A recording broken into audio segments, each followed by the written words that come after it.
नमस्कार दोस्तों भारत के बैंकिंग सेक्टर के लिए एक बहुत बड़ा टर्निंग पॉइंट है। क्या है कि विदेशी जो निवेशक हैं उनकी निगाहें भारत के बैंक्स पर हैं। ऑलरेडी अगर आप देखोगे तो यहाँ पर कई बैंकों के अंदर जो फॉरेन निवेशक हैं उन्होंने निवेश किया है, बड़ा स्टेक खरीदा है।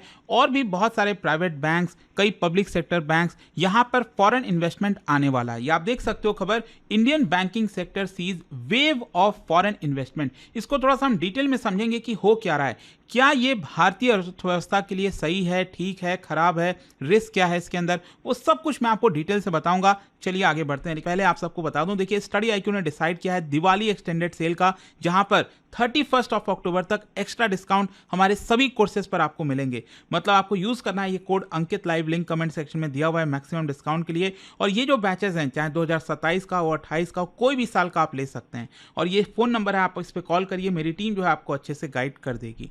चलिए शुरुआत करते हैं। सबसे पहले देखते हैं कि एग्जैक्टली हो क्या रहा है। देखिए भारत का बैंकिंग सेक्टर इस समय अगर आप देखोगे तो उस समय फॉरेन कैपिटल बड़ी मात्रा में आता हुआ आपको देखने को मिलेगा। और बताया जा रहा है कि 2008 और 10 का जो फाइनेंशियल क्राइसिस आया था दुनिया भर में, उसके बाद से largest wave of international interest इस समय भारत के बैंकों के ऊपर देखने को मिल रहा है। और जो फॉरेन बैंक्स हैं, कई सॉवरिन फंड हो गए, जो इंस्टीट्यूशनल इन्वेस्टर्स हैं, वो अलग अलग तरीके से भारत के बैंकों में निवेश करना चाहते हैं। चाहे वो इक्विटी स्टेक हो गया, मतलब यहाँ पर जो शेयर्स हो गए बैंकों के वो ले लिया, या फिर जो स्ट्रैटेजिक पार्टनरशिप हुआ डिजिटल बैंकिंग में, फिनटेक इंटीग्रेशन में, वो सब, या फिर कुछ जॉइंट वेंचर कर लिया, मतलब भारत के बैंक के साथ मिलकर यहाँ पर एक कदम आगे बढ़े, क्रेडिट एक्सपेंशन किया, इन्वेस्टमेंट बैंकिंग की तरफ आगे बढ़े। तो अलग अलग तरीके से भारत के बैंकिंग सेक्टर में आपको यह बदलाव होता हुआ देखने को मिलेगा। तो जाहिर सी बात है, यह दिखाता है कि भारत का जो फाइनेंशियल स्टेबिलिटी है उसमें कितना कॉन्फिडेंस है इन्वेस्टर्स को। जो भारत की ग्रोथ ट्रेजेक्टरी हो गई,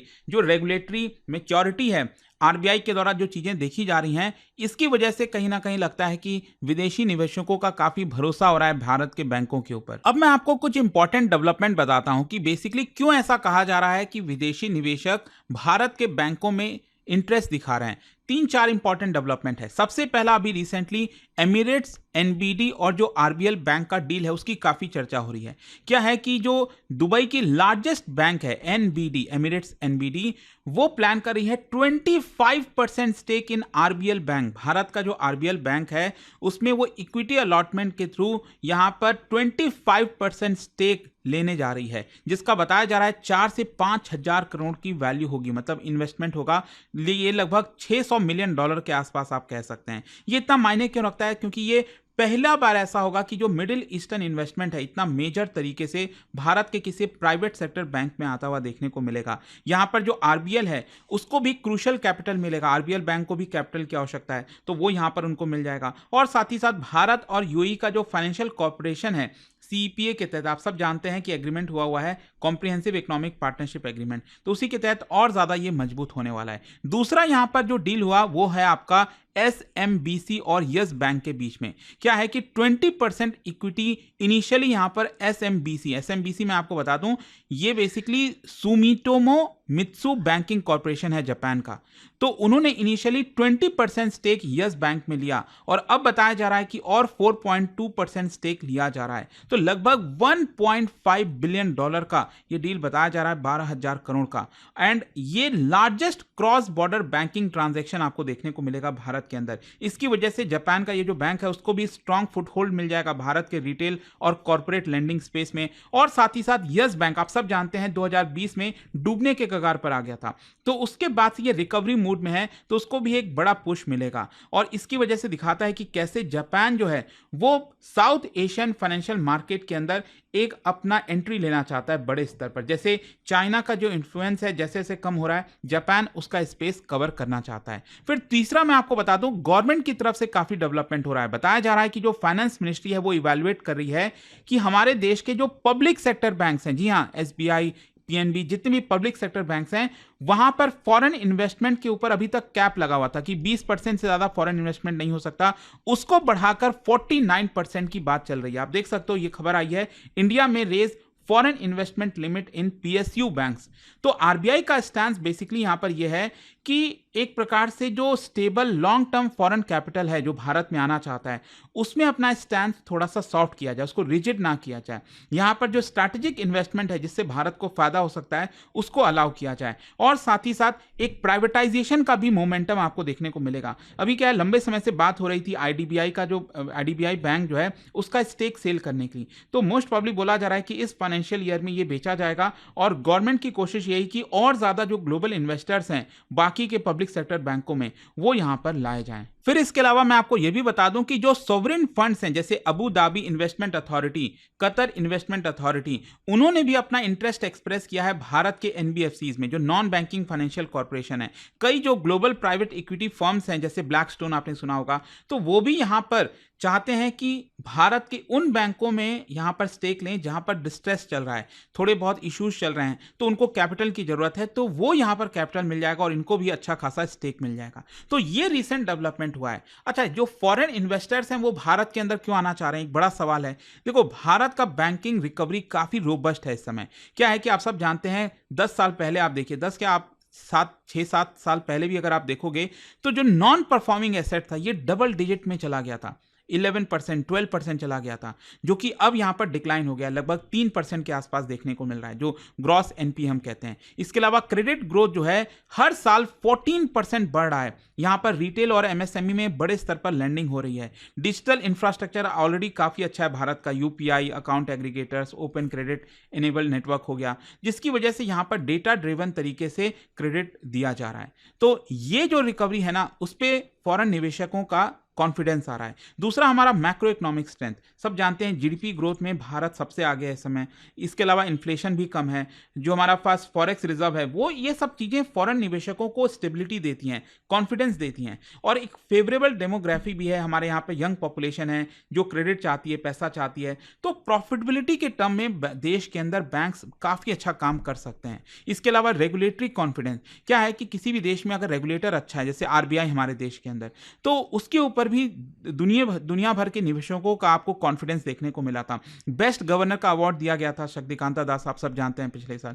तो ये जो टाइट सुपरविजन किया गया है आरबीआई के द्वारा बैड लोन्स पर, रिस्क वेटेड एसेट के ऊपर, कैपिटल एडिक्वेसी के ऊपर, तो इससे भी इन्वेस्टर्स को काफी कॉन्फिडेंस मिलता है। इसके अलावा ग्लोबल कॉन्टेक्स्ट अगर आप देखोगे, तो जैसे डेवलप्ड मार्केट्स में यूएस, यूरोपियन यूनियन, जापान, वहां पर क्रेडिट डिमांड कम हो चुकी है, पॉपुलेशन बूढ़ी होती जा रही है, यहां पर सैचुरेशन आ रहा है। तो इसकी वजह से वो चाहते हैं कि वो ग्रोथ वाले कंट्रीज में जाएं, और भारत से अच्छा मार्केट शायद उनको नहीं मिल पाएगा। तो खैर, क्वेश्चन यह है कि इससे भारत को क्या फायदा हो सकता है। एक तो क्या है कि हमारे जो छोटे छोटे बैंक्स के बैलेंस शीट हैं वो थोड़े से खराब हो रखे हैं, वहां पर उनको मजबूती मिलेगी, लेंडिंग कैपेसिटी आ जाएगी, हमारे लोगों को सस्ते दाम पर लोन मिल पाएगा। इसके अलावा टेक्नोलॉजी ट्रांसफर, जो फॉरेन बैंक्स आएंगे उनके पास सुपीरियर रिस्क एनालिटिक्स है, एआई ड्रिवन क्रेडिट स्कोरिंग है, तो वो हमारे काम आ सकेगी। गवर्नेंस भी इंप्रूवमेंट होगा, जब भी फॉरेन निवेशक आते हैं तो चाहते हैं कि उसको सही तरीके से गवर्न किया जाए। इसके अलावा फाइनेंशियल इंक्लूजन, क्या है कि नया कैपिटल भारत में आएगा, बैंकों में आएगा, तो वो रूरल एरियाज में, सेमी अर्बन एरियाज में और ज्यादा क्रेडिट देंगे, तो अल्टीमेटली हमारे इकोनॉमी को ही फायदा होगा। और ग्लोबल इंटीग्रेशन होगा, भारत की जो बैंकिंग प्रैक्टिसेस हैं विथ बेसल 4 नॉर्म्स, इससे हम अलाइन कर पाएंगे, भारत का जो फाइनेंशियल डिप्लोमेसी है वो भी एनहांस होगा, तो इससे भारत को बेनिफिट होगा। लेकिन हाँ, कुछ कंसर्न्स भी हैं, चैलेंजेस भी हैं। सबसे पहला है आपका रेगुलेटरी लिमिटेशन। क्या है कि जो फॉरेन ओनरशिप है उसके ऊपर टाइट कंट्रोल किया हुआ है आरबीआई ने। हो सकता है कि यहां पर आरबीआई ये कह दे कि अगर आपको 30% लेना है, 40% ओनरशिप लेना है बैंक के अंदर, आप ले सकते हो, लेकिन आपके पास वोटिंग राइट्स 15% ही होगा। तो ये शायद कुछ चैलेंज हो सकता है फॉरेन निवेशकों के लिए। दूसरा क्या है, हमारे लिए थोड़ा सा खतरा है नेशनल सिक्योरिटी का। मान लीजिए बड़े स्टेक लिए जाते हैं, अगर गल्फ कंट्रीज, चाइना का मान लो इन्वेस्टमेंट आ जाए, तो हो सकता है कि हमारे यहाँ पर जो डेटा वगैरह है उसकी चोरी हो जाए। एक स्ट्रैटेजिक सेक्टर है ना बैंकिंग का, तो एक प्रकार से यहाँ पर पॉलिटिकल रेसिस्टेंस देखने को मिल सकता है। इसके अलावा करेंसी और कैपिटल फ्लो रिस्क है, नो डाउट। क्या है कि मान लीजिए अगर अचानक से कुछ खतरा होता है, अचानक से कुछ सैंक्शंस लग जाता है, यू नेवर नो क्या हो जाए, तो उस केस में जो ये फॉरेन निवेशक अभी आ रहे हैं बड़े स्तर पर, वो बाहर भी तो जा सकते हैं। जैसे कई बार स्टॉक मार्केट में आपको देखने को मिलता है, अचानक से उन्होंने सेल किया अपना शेयर्स और बाहर निकल गए, स्टॉक मार्केट धड़ाम हो गया। तो इस तरह के खतरे रहते हैं। इसके अलावा कल्चरल और ऑपरेशनल इंटीग्रेशन, क्या है ना कि भारत के अंदर बैंकिंग का जो कल्चर है वो थोड़ा सा अलग है, वो काफ़ी ज़्यादा रिलेशनशिप पर मेंटेन होता है। लेकिन फॉरेन जो निवेशक होते हैं वो मैकेनाइज तरीके से चलते हैं, तो वो कितना सक्सेसफुल हो पाएगा। और अल्टीमेटली वैल्यूएशन का भी डिस्प्यूट आ सकता है कि बैंक कह सकती है कि हमारे ये वैल्यूएशन है, फॉरेन निवेशक कहेंगे हम, मतलब वो एक अलग इश्यूज आ सकते हैं।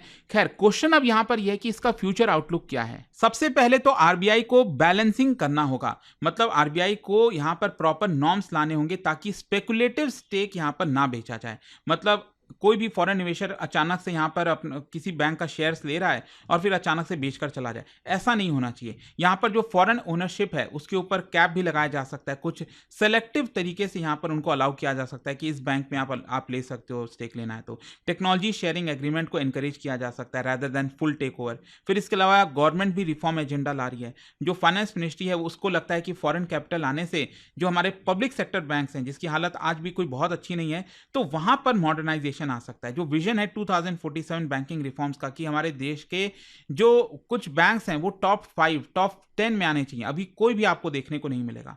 तो भारत की कोशिश यही है कि साउथ एशियन फाइनेंशियल हब के तौर पर भारत अपने आप को स्टैब्लिश करे, और पॉसिबली हो सकता है कि आगे चलकर आईसीआईसीआई बैंक में, एक्सिस बैंक में, इंडसइंड बैंक में फॉरेन पार्टनरशिप आपको देखने को मिल सकती है। कई जो एनबीएफसीज हैं, स्मॉल फाइनेंस बैंक है, वहां पर सोवरेन वेल्थ फंड आ सकता है। और जो पब्लिक सेक्टर बैंक्स हैं, Maharashtra, bank of Maharashtra, Indian overseas bank, वहां पर फॉरेन एंट्री हो सकती है। तो देखेंगे इसको लेकर क्या होता है, लेकिन कंक्लूजन यही निकलता है कि जो अभी वेव ऑफ फॉरेन इन्वेस्टमेंट आ रहा है भारत के बैंकिंग सेक्टर में, it is not just about capital inflows. ये दिखाते हैं कि भारत के इकोनॉमी के ऊपर भरोसा, बैंकिंग सेक्टर के ऊपर भरोसा, अगर इसको सही तरीके से मैनेज किया जाए तो यहां पर हो सकता है कि फॉरेन इन्वेस्टमेंट आने से एक लॉन्ग टर्म मजबूती मिलेगी। जो ग्लोबली कॉम्पिटिटिव बैंक्स हैं उनसे हम compete कर पाएंगे। तो लेट्स सी अब होता क्या है यहाँ पर, बट आई होप कि इस वीडियो के थ्रू आपको सब कुछ जानने को मिला होगा। जाने से पहले एक बहुत ही इंटरेस्टिंग क्वेश्चन, क्या आप बता सकते हो ये जो टर्म है ना, प्रॉम्प्ट करेक्टिव एक्शन, कई बार आपने सुना होगा, ये जो फ्रेमवर्क है ये किस चीज से रिलेटेड है, आपको बताना है। और इसका राइट आंसर आप सब जानते हैं, मेरे इंस्टाग्राम पर तो मिलेगा ही, वहां पर अगर आप नहीं हो कोई बात नहीं, टेलीग्राम से ले सकते हैं इसका सही उत्तर। और दोस्तों, जैसा मैंने आपको बताया, अगर आप यूपीएससी की तैयारी करें, स्पेशली इस सेल के दौरान 31 अक्टूबर तक आपके पास समय है, ये फोन नंबर भी आप इस्तेमाल कर सकते हैं, यहां पर कॉल करिए, मेरी टीम अच्छे से आपको गाइड कर देगी। And use this code Ankit live maximum discount के लिए, चाहे 2027 हो, 28 हो, किसी भी साल की प्रिपरेशन करना चाहते हैं। स्टडी IQ IAS, आपका सिलेक्शन हमारा मिशन।